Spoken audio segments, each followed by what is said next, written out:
asked you to submit your questions to the Full Circle Facebook page. I want to bring in Dr. Sanjay Gupta, CNN's chief medical correspondent. Sanjay, I want to get to the viewer questions in a moment, but first, can you just explain exactly what she meant by community spread, which is what we heard from the CDC there at the top? Yeah, most of the cases that we heard outside of the patients that were repatriated from the Diamond cruise ship were people who had traveled to China, then came back to China and were diagnosed. There were two examples of human-to-human transmission. Those were both spouses or partners of the people who had been infected. What community spread means is that people who had not necessarily traveled to Asia, people who contract the virus in their home country, and then they start to spread it. And usually they say sustained spread is 3 to 4 generations. So right now one person may give it to around 3 people. And then those 3 people give it to 3 more people, and so on. Once you go to like 4 or 5 generations of that, that's when they usually call it sustained community spread. And that's what they're looking at to try and determine whether or not this qualifies as a pandemic as well, is that sustained spread in many places around the world. So we've got a lot of questions from our viewers. Michael wants to know, is a vaccine being made or like a flu shot? Yeah, well, a flu shot is a vaccine. I mean, that's the one thing. And by the way, I should point out, you and I talk about this a lot, that less than half the country gets the flu vaccine every year.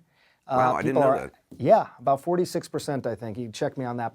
But everyone's asking about the vaccine for this, understandably, because that's one of the best ways to protect ourselves. It takes a while to make a vaccine. You got to make it, and then you've got to test it. You got to test it for safety. You got to test it for effectiveness. So if you talk to the guys who are working on this, they'll say, it's a year away. To give you an example, during SARS, they started working on a vaccine. They never got it done. Ultimately, the outbreak sort of ended on its own. But it takes a while to make one. The hope is that if they do make one, people will actually take it, though, Anderson. That's a big part of this. Yeah, I mean, if only less than half the number of people are taking the flu vaccine, you would think, right. At the very least, more people should start. You get yours. I actually do, but I admit, for a long time I didn't. It wasn't until, I don't know, maybe like 5 or 6 years ago that suddenly my doctor was like, you know what, you should be taking the flu vaccine. This is I'm dumb. pretty sure I admonished you a few times. I'm sure you did. I'm sure you might have. Yeah, I think I poo-pooed it like a lot of people. But a lot of people die from the flu. I mean, people may not, have that reputation, but it's obvious. Deaths are very high. Yeah, I mean, people can guess right now, whoever's listening to this, how many people you think died of the flu in this past couple of years. In 2017, 2018, it was around 60,000 people in the United States alone that died of flus. I mean, again, I'm not minimizing this new coronavirus, but I think that context is important. Millions of people get the flu.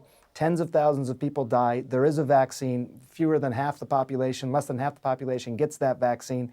We can do better in some of these areas. Yeah, I get my shot at CVS now, down the block from me. It's so easy. Good, convenient, yes. All right, so Catherine wants to know, is there now a longer quarantine time than the previous 2 weeks as allotted by the World Health Organization? Well, the quarantine time that they're still talking about is 14 days. That's based on what's known as an incubation period. That means the time from when you're exposed to the virus to the time you develop symptoms. It's usually 14 days would be the longest. That's why that quarantine period is that long. What you may be referring to is this idea that people who during quarantine then get exposed at some point during the quarantine, then their quarantine gets extended because they were in the quarantine and then they got exposed at some point during there, like those passengers on the cruise ship. So basically the clock resets for another 2 weeks. The clock resets, exactly right. Michelle wants to know, how long does the coronavirus live on surfaces? The contagious incubation is 14 days. What quarantine protocols are being done? Yeah, so as far as surfaces go, colder and more humid, those are the types of environments that viruses like. That's part of the reason you're seeing it more predominantly in the northern hemisphere of the world versus the southern hemisphere. if you look at some of the studies, I mean, these viruses can live on surfaces for several days. They tend to not be as powerful after, some time, but they can live there for a while. That's why it's important to continuously disinfect these surfaces. And keep in mind, if you've been in a place where someone has been sick, if you touch surfaces and then touch your own nose or mouth, that is one way you can get sick. And do we know, I mean, disinfecting wipes of any kind, can those kill the virus? Or Yeah. Yeah, I mean, they can. Most of these can actually kill the virus, and even, simple hand washing, again, can be very effective. So, it sounds sometimes silly to be talking about such basic precautions in the midst of an outbreak like this, but, they work. Patrick wants to know, how's the virus treated once it's diagnosed? Well, Patrick, there's no antiviral right now. Keep in mind, antibiotics are for bacterial infections. There are a few antivirals for viral infections, but they don't know one that's been trialed and been shown to work yet. They're working on those. So basically, you get treated for your symptoms. That's called symptomatic treatment. If you have fever, you bring down fever. If you need to get fluids, things like that. I do want to point out, Anderson, as frightening as this is for a lot of people, one of the largest studies on this topic that came out of China shows that about 80% of people will have no symptoms or minimal symptoms, even if infected with the coronavirus. Wow. So most people aren't going to need any kind of treatment.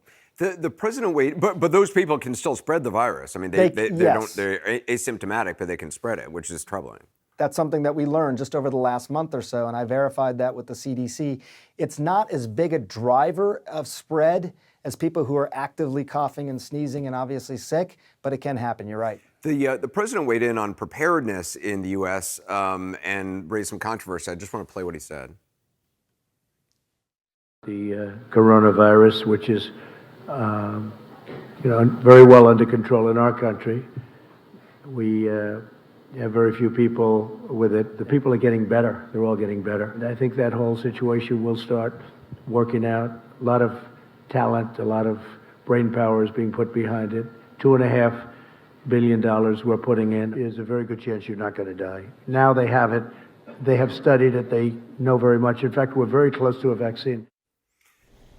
Is that a fair assessment? I mean, that we're very close to a vaccine? Well, no. I mean, I think it maybe can take a year and a half or so. Yeah, I think the president may have been commingling, because earlier in that press conference he was talking about Ebola, for which we do have a vaccine now, as you know. Right. He'd been critical. The question was, he was asked by a reporter.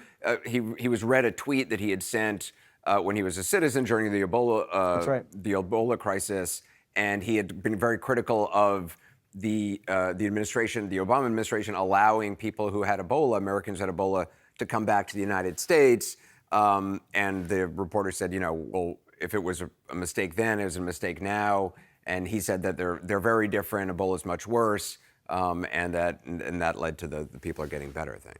Yeah, right. I mean, I think he was then commingling that even with the vaccine conversation, because the vaccine is a year to a year and a half, depending on how quickly they move. But it's not imminent by any means to have a vaccine. And even according to the CDC, I interviewed the head of the CDC, and he was very clear. He said, again, the procedures and plans that have gone into place were to slow this down, but we're not under the illusion that you can prevent a little strand of RNA, this virus, from spreading around the world. It doesn't respect boundaries. It doesn't respect borders. So it's going to spread. We're going to see that. It doesn't mean it's going to be lethal. But within the definition of outbreak and epidemic and pandemic, that's about how quickly it spreads, not how lethal it is. And we think it's going to spread. A few weeks ago, the president said regarding the coronavirus, he said, quote, a lot of people think that goes away in April with the heat. As the heat comes in, typically that will go away in April. You had mentioned that the virus prefers cold and humid. Right. To me, those things are not synonymous. Can you explain? And what about this April idea with heat? Yeah. Well, it's this whole notion of a seasonal variation, like we see with the common cold, like we see with flu. And to be fair, that we saw to some degree with previous coronavirus, like SARS. You go back and you look at SARS, started in a very similar time of year, November of 2002, I believe. And it started peaked in April. As the weather started to get warmer, the numbers started to go down. So you do see that sort of seasonal variation. We don't know that that's going to be the case with this virus. I mean, when we say novel coronavirus, the reason public health officials focus on that so much is because this is a brand new virus. We don't know exactly how it's going to behave. We can look to the past for some history lessons, and I think everyone hopes that it will follow a seasonal variation. But there's no evidence of that right now. We can't say that for sure. Another viewer, Lauren, wants to know, I haven't heard of any deaths in children, thankfully, due to COVID-19. Why is that? Yeah, this is really interesting. I have to say that we don't know the answer to this, although we've seen this similar sort of thing with other viruses as well. And this may be too much, but let me just say it like this, that kids, their immune system, what is known as their innate immune system, their immediate response to some sort of foreign pathogen, in this case a virus, is a little bit different than adults. Adults tend to have a more focused immune system. So this idea that the innate immune system is somehow being protective against kids is quite possible. It is true, kids have become infected, some have become sick, but the numbers are a lot lower as compared to adults. H1N1 was declared a pandemic thing in 2009, but SARS never was. Right. Will this, is this definitely going to be a pandemic? A pandemic is a global epidemic, right? Yeah, pandemic basically means that there are several regions around the world where you have this sustained transmission. Now, with SARS, you had some 8,000 people who had infections around the world. With H1N1, it was tens of millions. I think we see some of the numbers up there. Talking to folks at the World Health Organization, they've been asked about this. And look, is this a question of semantics that you're not calling it a pandemic, or what's going on here? And what you hear from them is that we're not ready to call it a pandemic yet, but it's certainly going that way in terms of even today, even over the last few days, the number of places around the world that are now being affected by this coronavirus. But again, I said this earlier, I want to stress it again, that pandemic doesn't mean lethal pandemic. It means that there is a new pathogen that is spreading around the world. H1N1, you and I covered it in a great deal 11 years ago. It is now part of the flu shot, the flu vaccine. So it became something that just circulates around the world. We figured out how to vaccinate against it. If you get your flu shot, you're likely protected against it. That's what happens sometimes with these new pathogens. And just lastly, for everybody watching right now around the world, what precautions do you advise going forward? Well, the basic precautions are still going to apply here. The scientific community is going to do what they're doing in terms of figuring out, is there good antivirals that are going to work? Obviously working on a vaccine, as we discussed. The way that this seems to spread primarily is through respiratory droplets. People who are sick, coughing and sneezing, and then other people breathe in that air, or they touch a surface that has those respiratory droplets on it. So, avoiding those things is going to be the best way to prevent this from happening. One thing I will prevent yourself from getting sick, I should say. One thing I will say is that, at that CDC conference today, they did talk about the fact that if this starts to spread within communities, it is going to cause disruption socially. It's, people are going to be told to socially distance themselves from others. That means that kids will be told to stay home from school, that people will be told to work from home. You may not want to leave the house for a week or two, and people are going to have to ask themselves, do I have enough in my house right now to be prepared to do that? If I was told today I could not leave for 2 weeks, am I ready to do that? And also, hospitals need to be ready. Do they have enough surge capacity to take care of people who need to be admitted to the hospital but isolated? These are all real questions that need to be answered. And, I got to say that so far they really haven't been addressed. And I think, everyone hopes that this just, the numbers start to go down and it's not as widespread as people think. But, they have to be prepared for this sort of thing. Yeah, all good advice. Sanjay, thanks so much. I really appreciate it. You got it. Thank you. That does it for us for Full Circle. We'll be back 5 p.m. Eastern Time tomorrow. Remember, you can stream the show